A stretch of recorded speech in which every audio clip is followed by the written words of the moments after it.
आमचे प्रतिनिधी राहुल कुलकर्णी आपल्या सोबत आहेत आणि थेट ते वाघनखांचं दर्शन आपल्या प्रेक्षकांसाठी घडवून आणतात। ग्रँड डफ यांनी सांगितलं की हे जे वाघनख आहेत ही वाघनख मला तत्कालीन महाराजांनी दिले आणि महाराजांच्या बद्दल ग्रँड डफनी जे लिहून ठेवलंय ते तत्कालीन महाराजांच्या औदार्याविषयी, छत्रपती शिवाजी महाराजांचे जे वंशज आहेत त्यांच्याविषयीची अत्यंत गौरवपूर्ण अशी ती गोष्ट आहे। मी ग्रँड डफचं महाराष्ट्राने का आभार मानायला हवेत असं म्हटलं, कारण त्यांनी शास्त्रोक्त पद्धतीनं पहिल्यांदा मराठ्यांचा इतिहास लिहिला आणि म्हणून तर आपल्याला कळालं की शिवाजी महाराज त्यांची सगळी संरक्षण सिद्धता, सांस्कृतिक कॉन्ट्रीब्युशन वगैरे। पण हेच ते वाघनख आहेत की ज्याच्याबद्दल आज महाराष्ट्र सरकारने एक सोहळा केला आणि इथे ती 7 महिने राहणार आहेत, पुढची 3 वर्ष ती असतील। छत्रपती शिवाजी महाराजांचा राज्याभिषेक सोहळा जो झाला, ज्याला 350 वर्ष पूर्ण झालेली आहेत, तर त्या सोहळ्याच्या वेळेलाच महाराष्ट्र सरकारनं हे प्रयत्न केले होते।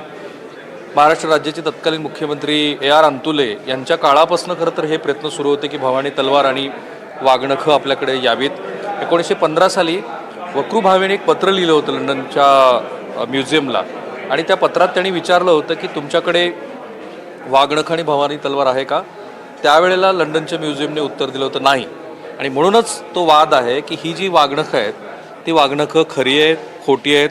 बरं, याचं जे मोजमाप आहे तेही फार महत्त्वाचं आहे। एकूण लांबी आहे 8.5 सेंटीमीटर, एकूण खोली आहे 9.5 सेंटीमीटर, पट्टीची लांबी आहे 7.5 सेंटीमीटर, अंगठ्याचा व्यास आहे 2.5 सेंटीमीटर आणि नख्यातलं जे अंतर आहे ते अंतर आहे 1.8 सेंटीमीटर, 1.7 सेंटीमीटर आणि एकूण वजन आहे 49 ग्रॅम।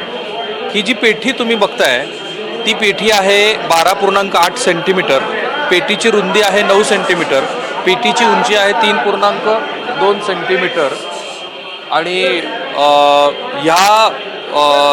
हे जे Victoria and Albert museum London यांच्याकडे ही 1871 साली ही जेम्स ग्रँड डफच्या नातलगाणी ही वाघनखं त्यांच्याकडे दिलीत असा उल्लेख तिथं आढळतो।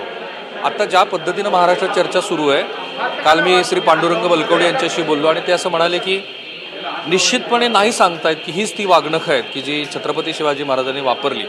परत तात्कालिक जे ऐतिहासिक बखर आणि पुस्तकं आणि ज्या नोंदी आढळतात, त्यावेळच्या वर्तमानपत्रामध्ये प्रसिद्ध झालेल्या बातम्या आढळतात, त्यावरून शिवाजी महाराजांनी अफजल खानाचा वध वाघनखांनी केला हे आहे। पण त्यावेळेला 2 शस्त्र वापरली म्हणतात, एक बिछवा आणि दुसरं वाघनख। आणि मग कधी सातारच्या गादीकडे असलेल्या वाघनखाची गोष्ट होते तर कधी या वाघनखाची।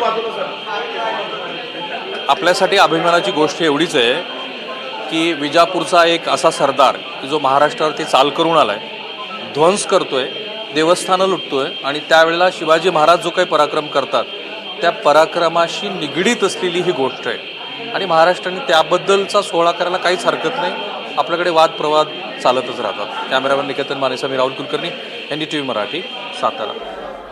आपण पाहतोय ही वाघनखं आहेत आणि या वाघनखांचं थेट दर्शन NDTV मराठीच्या दर्शकांसाठी आमच्या प्रतिनिधींनी घडवून आणलेलं आहे। ही तीच वाघनखं आहेत ज्यावरनं गेले काही दिवस वाद सुरू आहे। मात्र लंडनमधून ही वाघनखं साताऱ्यात आणण्यात आली आणि त्यानंतर साताऱ्यातल्या म्युझियममध्ये पुढील 7 महिने ही वाघनखं ठेवली जाणार आहेत आणि 7 महिन्यात शिवप्रेमींना या वाघनखांचं दर्शन घेता येणार आहे। ही वाघनखं पाहता येणार आहेत अगदी जवळून।